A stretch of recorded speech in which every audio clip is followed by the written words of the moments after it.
guys, magsisimula na tayo sa ating maruya cooking. Ito po guys ang ating sinimula na. So, malapit nang maluto. Yan. Ang pag-process natin guys, meron tayong flour na inano natin. Minix na natin. At saka ito po ang ating banana.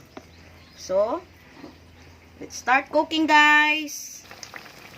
So, ito na guys, luto na ang ating maruya. Crispy po. Yan.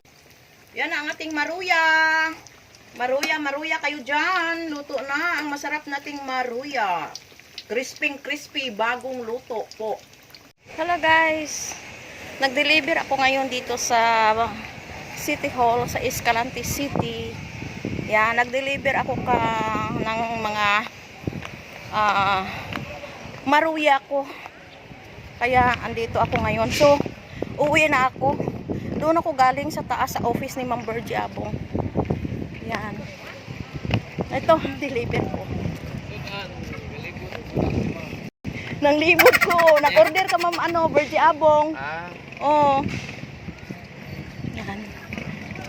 Ito na guys. So, uwi na ako. Sakay na ako ng tricycle.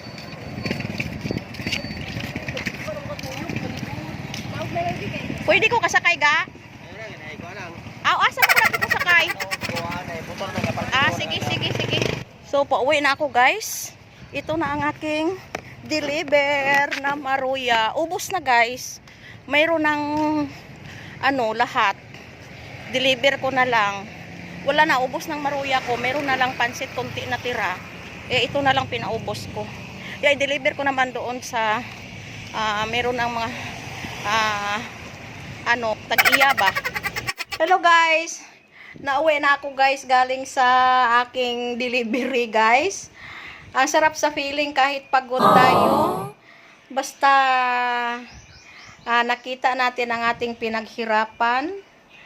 Sarap sa feeling guys. Sold out lahat. Thank you so much sa aking mga suki.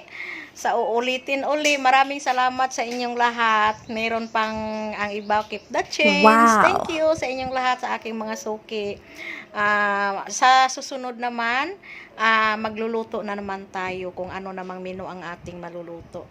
Thank you so much sa inyong lahat guys. Kapag may tiyaga, may nilaga. Kapag hindi tayo magugutom kung kikilos lang tayo. Yan. Thank you so much guys. Maraming sa inyong lahat. Bye-bye. Kakauwi ko lang guys. Nagpahinga ako. Pagod ako pero okay lang.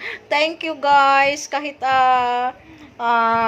mainit. Basta mayroon tayong mapagkitaan. Thank you. Bye.